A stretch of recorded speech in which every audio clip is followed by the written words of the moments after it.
জুলাই অভ্যুত্থানে শেখ হাসিনার পতনের পর নেতৃত্ব শূন্য হয়ে পড়ে আওয়ামী লীগ, ভেঙে পড়ে দলটির কাঠামো। নেতা পালিয়ে গিয়ে বিদেশে বিলাসী জীবন করছেন আর দেশে কর্মীদেরকে রাজপথে থাকার জন্য আহ্বান জানাচ্ছেন। ছাত্রলীগ নিয়োগ প্রত্যাশী সেজে শাহবাগে অস্থিতিশীলতা করছে। আপনারা একটু দেখবেন, ওকে জিজ্ঞাসা করার সঙ্গে সঙ্গে ও পালাচ্ছে কিভাবে। শ্রোতা, এবার হাসিনার বিরুদ্ধে দাঁড়ালেন ছাত্রলীগের সভাপতি সাদ্দাম। দর্শক শ্রোতা, কি বক্তব্য দিলেন? তাদেরকে একাই রেখে দেশ ছেড়ে পালিয়ে গিয়েছে শেখ হাসিনা, এটা সবাই বললেন এবং অনেকেই বুঝলেও কিন্তু ছাত্রলীগ সহ আওয়ামী লীগের অনেকেই বুঝেন নাই। কিন্তু অবশেষে যে বক্তব্য দিলেন, আজকে ভিডিওটি কিন্তু খুবই ইম্পর্টেন্ট ভিডিও এবং কি বললেন এবং কি প্রস্তুতি নিচ্ছেন আওয়ামী লীগ সে বিষয়ে আমরা বিস্তারিত জানবো। তো কথা না বলে চলুন আমরা ভিডিও মূল আলোচনা চলে যাই। ভিডিও মূল আলোচনা চলে যাওয়ার আগে আপনার কাছে আমার ছোটো করে অনুরোধ, আপনি প্রত্যেক মুহূর্তের আপডেট পেতে চাইলে অবশ্যই চ্যানেলটি সাবস্ক্রাইব করে দেবেন এবং পাশে থাকা বেল আইকনটি ক্লিক করে দেবেন, তাহলে প্রত্যেক মুহূর্তের আপডেটগুলো সবারই পৌঁছবে আপনার কাছে। দর্শক কথা না বলে চলুন আসলে ঘটনাটি তাহলে বিস্তারিত দেখে আসি। ছাত্রলীগ নিয়োগ প্রত্যাশী সেজে শাহবাগে অস্থিতিশীলতা করছে। 84% কোটায় নিয়োগ চাই। আমরা যে কোটার আন্দোলন করলাম না, এখন 84% কোটায়। আপনারা একটু দেখবেন, ওকে জিজ্ঞাসা করার সঙ্গে সঙ্গে ও পালাচ্ছে কিভাবে। এই যে দেখেন, এই যে এই ছেলে ওরে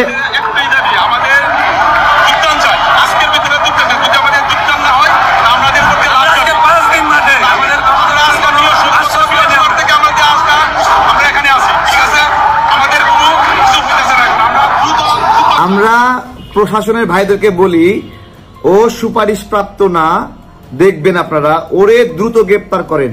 এবং কয়েকশো ছাত্রলীগ নেতা এই আন্দোলনের মধ্যে ঢুকছে, ঢুইকা পুলিশের সাথে ধস্তাধস্তি করতেছে, ছাত্রলীগ নেত্রীদের মুখে মাস্ক পরে নামাই দিছে। আবার দেখলাম অনেক রাজনৈতিক কর্মী এদের দালালি করে আবার পোস্ট করছে।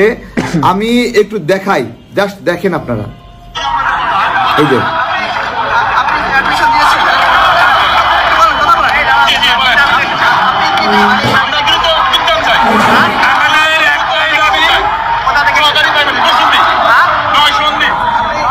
দেখেন, ও এখন পর্যন্ত কিন্তু দেখেন যোগদান করেছে। ও বলছে আমরা দ্রুত যোগদান চাই। ও নরসিংদী থেকে আসছে, ঠিক আছে। এরপরে আপনারা দেখেন,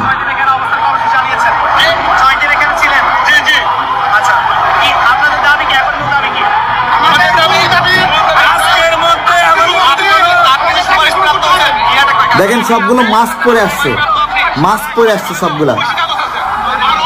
ওই দেখেন ওদের পিছনে একটা মাস্ক পরা, ঠিক আছে। আমি আরো দেখাচ্ছি।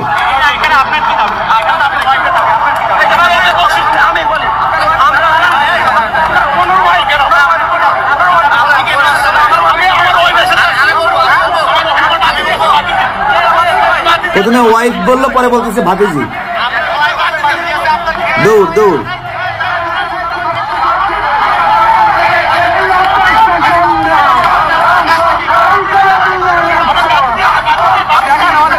দেখেন মাস্ক পরা এখানে মেজরিটি অনেক ছেলেপেলে আছে যারা মাস্ক পরে ছাত্রলীগ নেতারা এখানে আসছে।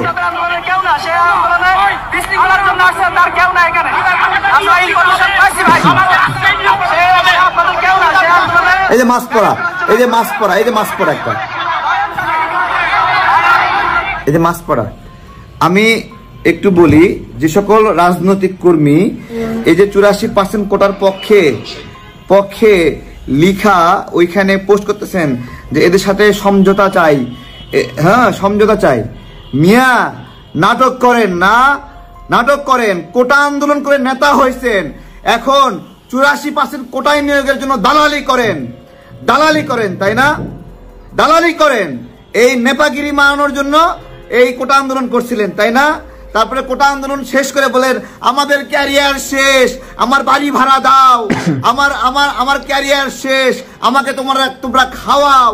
হ্যাঁ, তুমি নেতা হইছো, তোমাকে খাওয়ানো এখন দেশের দায়িত্ব।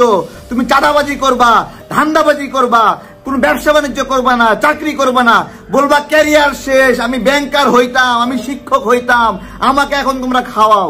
এখন আইসা কোটার পক্ষে ফেসবুকে পোস্ট দাও তোমরা, তাই না?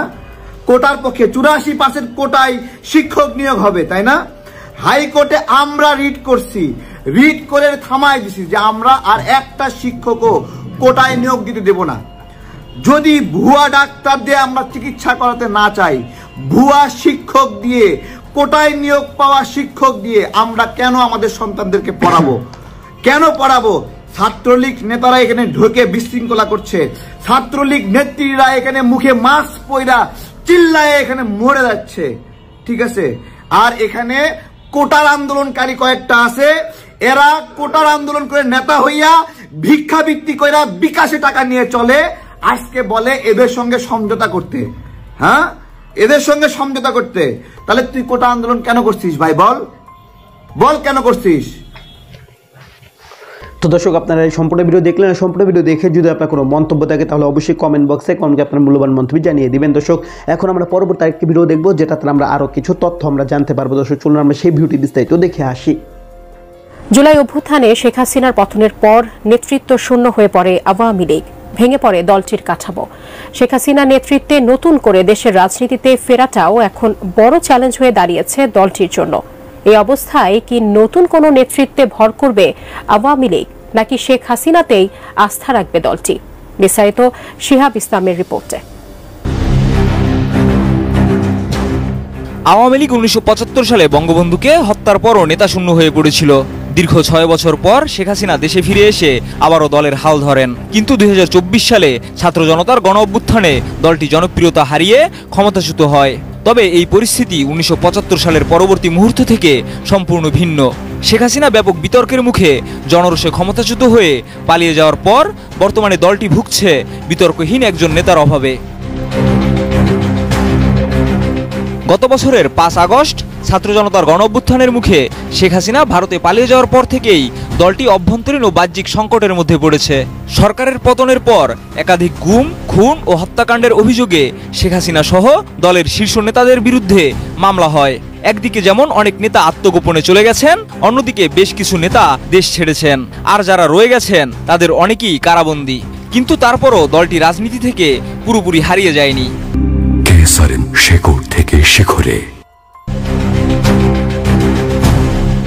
বর্তমানে দলের শীর্ষ নেতারা নিজেদের পুনর্গঠনের চেষ্টা করছেন। তবে এই পুনর্গঠন প্রক্রিয়ায় সবচেয়ে বড় বাধা হয়ে দাঁড়িয়েছে নেতৃত্ব সংকট।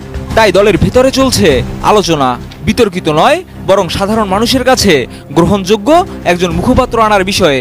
যদিও শেখ হাসিনার নেতৃত্ব ধরে রাখার চেষ্টা চলছে, তবুও নতুন মুখের সম্ভাবনাও উড়িয়ে দেওয়া যাচ্ছে না। দলের অধিকাংশ নেতারা প্রকাশ্যে আসতে চাইছেন না বলে অনলাইনের মাধ্যমে কিছু কার্যক্রম চালানো হচ্ছে। মাঝে মাঝে শেখ হাসিনার অডিও বার্তা শোনা গেলেও দলের অবস্থান দৃঢ় করতে একজন বিতর্কহীন মুখপাত্রের প্রয়োজনীয়তা রয়েছে বলে ধারণা করছেন রাজনৈতিক বিশ্লেষকরা। গত বৃহস্পতিবারে নাম প্রকাশে অনিচ্ছুক নতুন মুখপাত্র হিসেবে এমন কাউকে খোঁজা হচ্ছে যার সঙ্গে শেখ হাসিনা এবং শেখ রেহানার পারিবারিক যোগাযোগ রয়েছে। তবে প্রশ্ন থেকেই যায়, শেখ হাসিনার অনুপস্থিতিতে আওয়ামী লীগের রাজনীতি কতটা কার্যকর থাকবে? গত জানুয়ারিতে দলের পক্ষ থেকে হরতাল ও অবরোধের মতো কর্মসূচি ঘোষণা করা হলেও সেগুলোতে তেমন সাড়া পাওয়া যায়নি। এখন প্রশ্ন উঠছে, আওয়ামী লীগ কি নতুন নেতৃত্বের পথে হাঁটবে, নাকি পুরনো নেতৃত্বকে আঁকড়ে ধরে রাখবে? আর যদি নতুন মুখপাত্র সামনে আসে, তবে কি হবে সেই নতুন মুখ? তো দর্শক, আপনার সম্পূর্ণ ভিডিও দেখলেন। সম্পূর্ণ ভিডিও দেখে যদি আপনার কোনো মন্তব্য থাকে তাহলে অবশ্যই কমেন্ট বক্সে কমেন্ট আপনার মূল্যবান মন্তব্য জানিয়ে দিবেন। দর্শক, কথা বলতে বলতে আমরা ভিডিও শেষ পেয়ে চলে এসেছি। ভিডিও শেষ করে আপনার কাছে আবার অনুরোধ করছি, আপনার প্রত্যেক মুহূর্তের আপডেট পেতে অবশ্যই চ্যানেলটি সাবস্ক্রাইব করে দেবেন এবং পাশে থাকা বেল আইকনটি ক্লিক করে দেবেন। তাহলে প্রত্যেক মুহূর্তের আপডেটগুলো সবার আগে পৌঁছবে আপনার কাছে। তো সব বিশেষ কিছু ভালো থাকবেন, সুস্থ থাকবেন। আল্লাহ হাফেজ।